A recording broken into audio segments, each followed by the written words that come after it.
Cutting steak against the grain with F and Sharp. This is a flat iron steak. This cut is easy to see the striations running towards one side here. You're going to cut against those, and that's going to create a nice tender mouthfeel.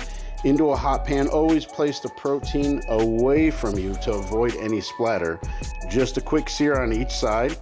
Once we've developed a nice crust, we're going to add some fresh garlic, a few pats of butter, and then when the butter melts, we're going to tilt the pan carefully, pushing the steak towards the top end, allowing the oil and butter to pool at the bottom. Then using a spoon, you're just going to go ahead and baste the steak many times over, and that's going to help cook that other side, keep it warm, and infuse some nice flavor. Into a dry pan with some green beans. This is an Asian style green bean.